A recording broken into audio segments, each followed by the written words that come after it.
এই আমার 4 বৌমাকে নিয়ে আমি যে কি সমস্যায় পড়েছি সেটা আমি কাউকে বলে বোঝাতে পারবো না। হে ঈশ্বর, তুমি দেখে দেখে এই পরোটা পাগল 4 বৌমাকে আমার ভাগ্যে জোটালে।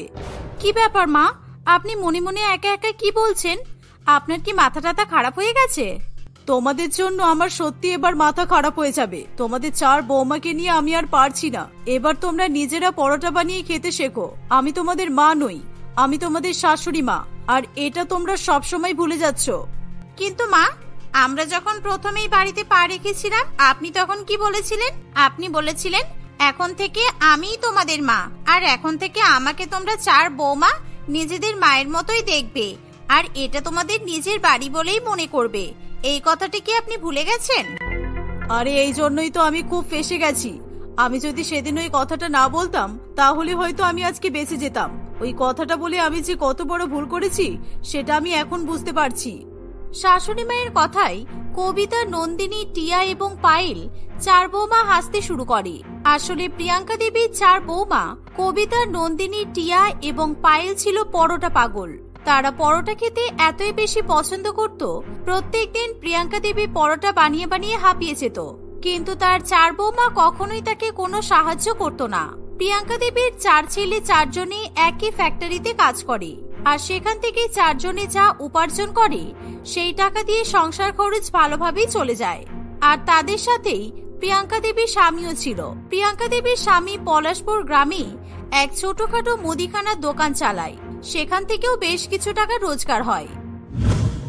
এইভাবেই তাদের দিন কেটে যায়।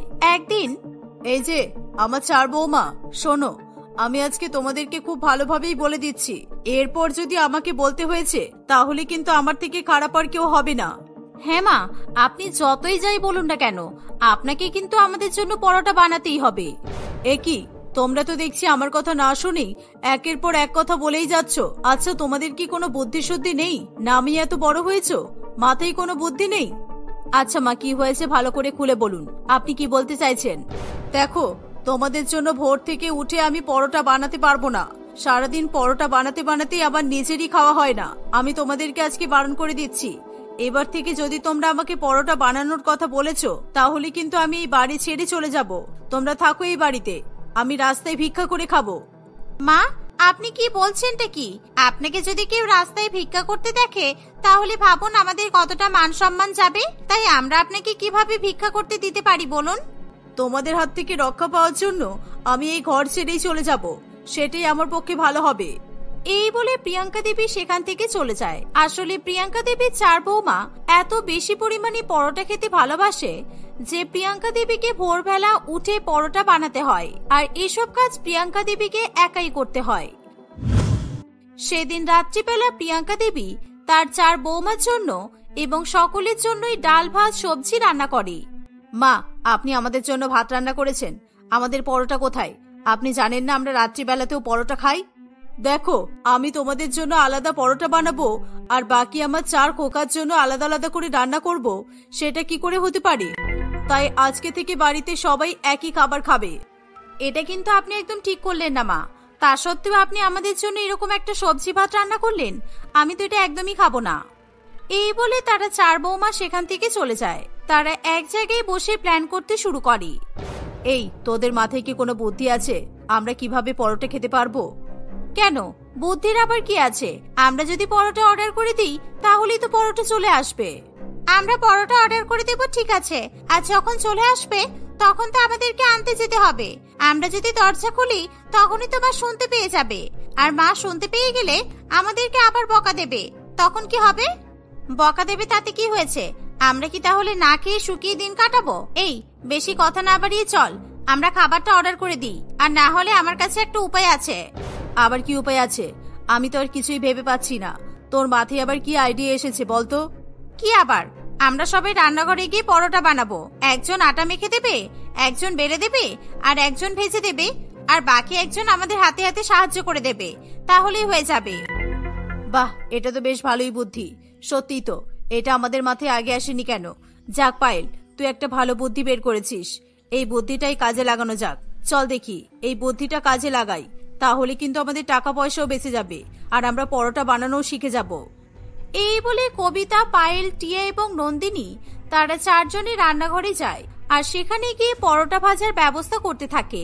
তারা অনেক কষ্ট করে বেশ কিছু পরোটা বানাতে পারে, কিন্তু সেই পরোটাগুলো খেয়ে কারোরই পেট ভরে না, কারণ তারা যখনই পরোটা খায় তারা অনেক বেশি বেশি করে পরোটা খায়, আর সেই কারণেই অল্প পরোটা খেয়ে তাদের কারোরই পেট ভরতে চায় না।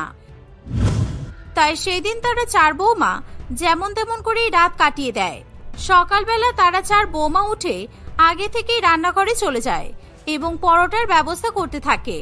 এবার তারা অনেক বেশি করে ময়দা মাখে, যাতে তারা বেশি করে পরোটা বানিয়ে খেতে পারে।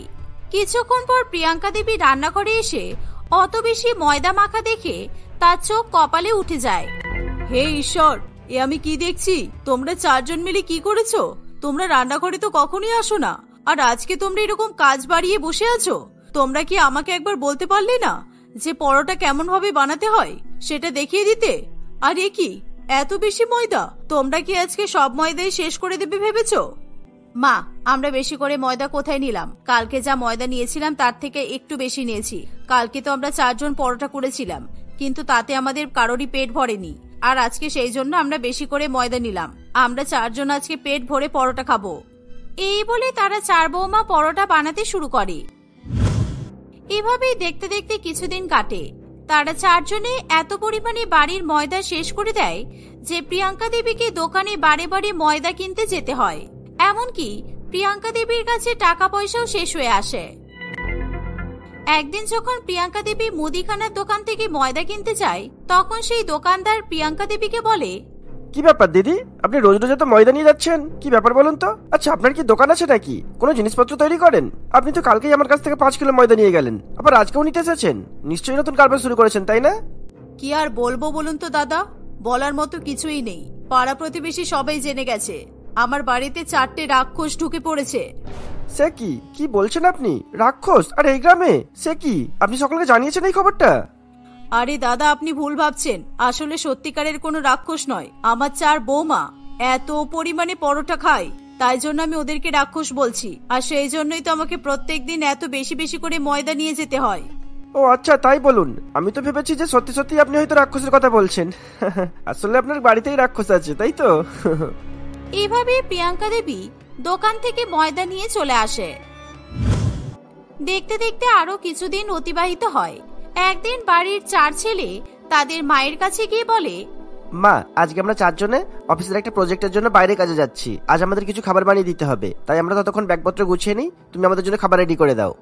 আচ্ছা, আমরা কি তাহলে তোমাদের 4 ভাইয়ের জন্য পরোটা বানিয়ে দেব, তার সঙ্গে আলু ভাজা করে দিই? অনেক ভালো লাগবে খেতে। দয়া করে তোমরা একটু চুপ করবে? সবসময় পরোটা আর পরোটা। এই পরোটা খেয়ে খেয়ে একদিন যে তোমাদের কি অবস্থা হবে সেটা তোমরা নিজেরাও ভাবতে পারবে না। পরোটাতে কত কত তেল দাও বলো তো, আর অত তেল তো শরীরের জন্য খুব ক্ষতিকর।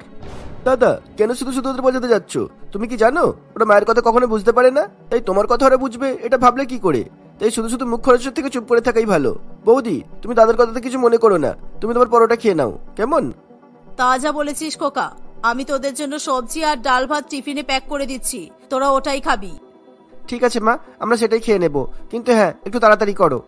এই বলে প্রিয়াঙ্কা দেবী তার ছেলেদের জন্য সবজি এবং ডাল ভাত বানিয়ে দেয়। তারা 4 ভাই সেই টিফিন নিয়ে কাজের উদ্দেশ্যে বেরিয়ে পড়ে। এভাবে আরো কিছুদিন কাটে।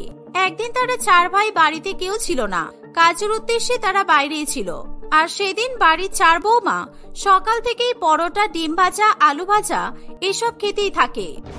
আচ্ছা, তোরা কি বলিস বলতো? আমরা এত কিছু খাচ্ছি, সত্যি সত্যি আমাদের যদি কিছু হয়ে যায় তখন কি হবে? আমাদের তো এখন দেখার মতো কেউ নেই।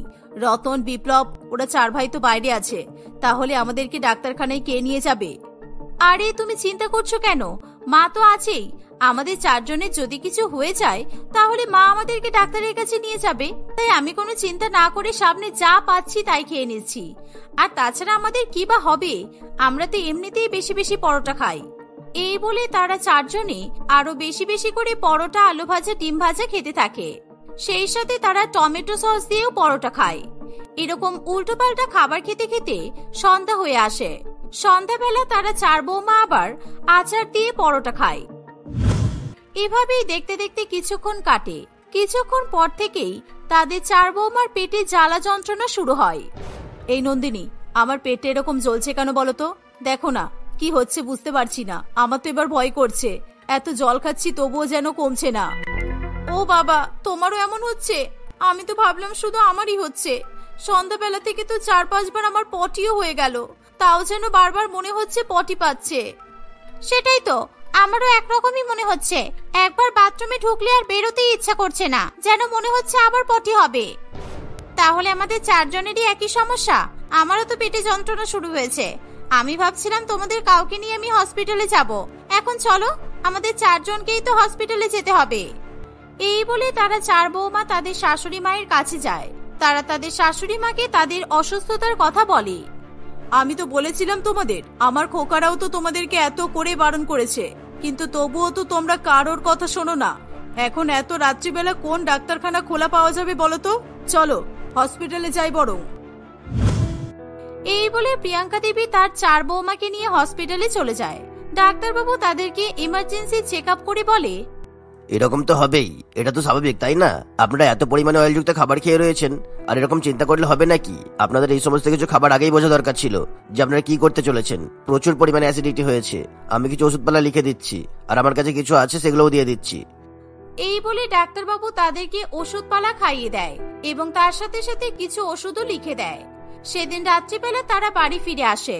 সকালবেলা ওষুধপালা খেয়ে তারা একটু সুস্থ বোধ করে। সুস্থ হওয়ার পর তারা নিজেদের ভুল বুঝতে পারে। মা, সত্যি আমাদের অনেক ভুল হয়ে গেছে, আপনি আমাদেরকে ক্ষমা করে দিন মা। আমরা আর কখনো এরকম করব না। মা, আমাদেরকে ক্ষমা করে দিন। আপনার হাতে ব্যথা হতো, কিন্তু তবুও আমরা সেই ব্যথা বুঝতে পারতাম না। আজকে আমরা বুঝতে পারছি। হ্যাঁ মা, দয়া করে আমাদেরকে ক্ষমা করে দিন। আমরা আর কখনো আপনাকে কষ্ট দেব না, আর কখনো আমরা নিজেদেরও এমন ক্ষতি করব না। আপনি যেরকম খাবার রান্না করবেন আমরা সেরকমই খাবার খাবো। দয়া করে আপনি আমাদেরকে ক্ষমা করে দিন মা। এভাবেই তারা 4 বৌমা তাদের শাশুড়ি মায়ের কাছ থেকে ক্ষমা চেয়ে নেয়। সেদিনের পর থেকে বাড়ির 4 বৌমা তাদের পরিবারের সঙ্গে হাসি খুশি সংসার করতে থাকে।